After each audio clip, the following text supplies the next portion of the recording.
Welcome to our Watch App course from Eduonics. My name is Brett, and in this lecture we're going to learn how to set up a table. Right now we have this scene, which actually has a bit going on, so we want to create another scene so that we don't put too much, because we're going to have this table view, and we're going to have these two buttons. We'll have this label, this image, and this picker, plus a table view down here. The user is going to actually have to scroll down to see that. So again, the watch is all about speed and information at a glance. Very small interactions. So to accomplish this, we need another interface controller, which is where our table is going to go. So I'm just going to drag that in. And to get to it, we're going to remove one of these buttons and change the other so it says table view. So I've got this button highlighted, and what I can do is change how much space it's taking up inside of the container it's in. So it's in that group, and at this point it really doesn't need to be, but it's not hurting anything to leave it there. So I'm going to go ahead and leave it in the group and change the 0.5 on the sizing to 1. And again, that's relative to the container. Now I can change the text, so I'm going to do table view. When we click this, what we want is to go over here, and that's going to be our table view.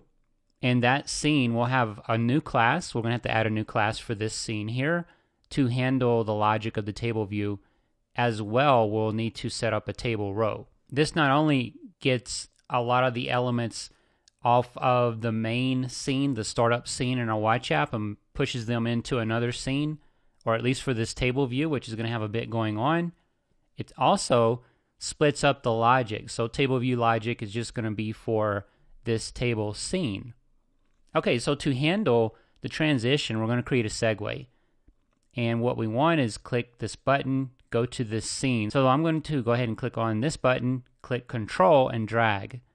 Now we get a segue. We want to push segue. This is similar to a navigation controller in iOS. You can see we've got the little back right there. And I am going to give this scene a title. I'll just call it Table View. We can even give our main scene a title and just call it Home. Now what we need is an actual table. So down here, I am going to look for table, drag one of those here, and we'll get a table row. So if we look at this in our document outline, we have here, actually we're down here, we've got a table view, a table row, and a group. This grouping allows us to do different kinds of layouts inside of our table. And what we want, we're going to keep it kind of simple. Actually, we're just going to use a label. And I think right now we've got this fit to size, which is okay. We're not doing anything complex. We're just going to display the items inside of our stadium list. So now we need a class. If I click on my controller icon and go over into our identity inspector, there's just a default interface controller class right there. So what we want is our own class so we can add code, because we don't have any place to put any code for this. I'll just do new file, and we'll have a WatchKit class, and we can keep a WK interface with this WK interface controller, and this is going to be actually table controller. And next, and just save all of that. Drag that up here. Okay, so what I want now is to go ahead and create a link from the table view to our new controller, but actually I need to go ahead and tell this controller in the scene that we do have a class for it, which is table controller. And now we can go ahead and create a connection. And I'm going to go into the assistant editor. So here's our table controller. So what I'll do now is highlight the table and control and drag over into our table controller. I'll just call it table view. Now we're going to need a class for our row. So for this, I'm going to do new file. We're going to have a WatchKit class. And so for the row, it's actually just going to be an NS object.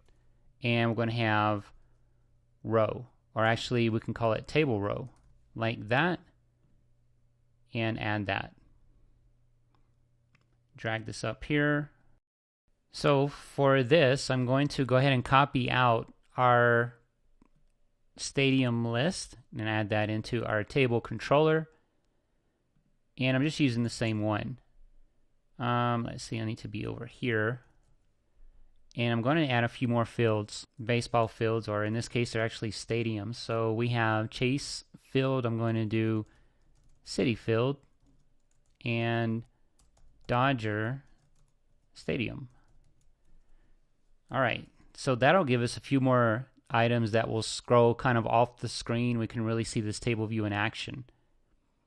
Now what I need to do is create a function to load the table. So again, this is kind of basic logic we need to add in for these pickers and these table views. So I've got my table view. I need to set number of rows. Number of rows are going to be stadium list count. Row type is actually going to be kind of like the identifier we have to use in iOS when we have our prototype cell. All right, so that handles our number of rows, and then I'm going to create another variable. This is going to be like our indexer. And for S in stadium list, here's our loop. So this is how we're going to populate our table rows. So I'll do a let row equals table view row controller at index. That's going to be this I right here as row controller. Let's see, we have actually table row. And then we can go ahead and start configuring the row. So let's see, what is the issue? I think it wants to go ahead and add a forced unwrap. All right, so we have row and we have our label on that row. So we need to create a connection to our label that we have in our row so that we can then set it here. So to set this label, I'm going to go back into our storyboard, and this is the label that we want. But we have this controller and it's got an associated class. So if I click on the identity inspector, here's the class. It's just an NS object, but we actually have our table row. Actually, we have, yes, just table row, that one. And now we have a connection to that class. We should be able to click and drag. And let's see, what do we have in here? If I go up to my row controller, we have this label. We want to go into our assistant editor. Now that we've made that connection, and I'm going to go and look for the row, table row class, table row, and then control drag from our label. Actually, I don't want to change the sizing. Control drag. Now I can make this connection. So I'll just call this row label. Now this connection wouldn't be possible without creating that link for row controller back to table row. So once you do that, you can control drag and into your row class.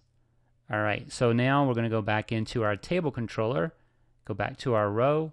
We should have row label at this point.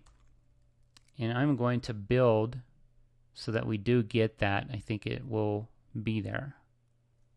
Okay, so row label. So much stuff in the way here. Try and get some of this out of the way. Okay, so we have row. I guess it's going to come back anyway. It's actually going to be set, so I might need to just carriage return down here. So we have row label, then we'll have set text. So again, that's going to be a function that you pass in the parameter rather than a property you can assign to. And we'll have S for our text, just S. This S right here. And now I can bring this back up. Okay, so we can try and give this a run. Let's see, variable I never mutated, so we do need to increment our I down here, and we can see what happens at this point. I believe everything is connected, and we should get population on our table view. All right, so I'll click on table view. Here's our scene, and actually we're not calling that, so let's call it here, load table. And try this again, see what happens at this point. So we see our segue is working. We'll go to our table view scene. And there's our items. And we can scroll off the screen here. So now we've got our table view working, populated, data's coming through. We're on our own scene with this table view. So what we're going to see next is how to capture when the user clicks one of these, because nothing's happening at this point. So that's what we're going to see how to do next.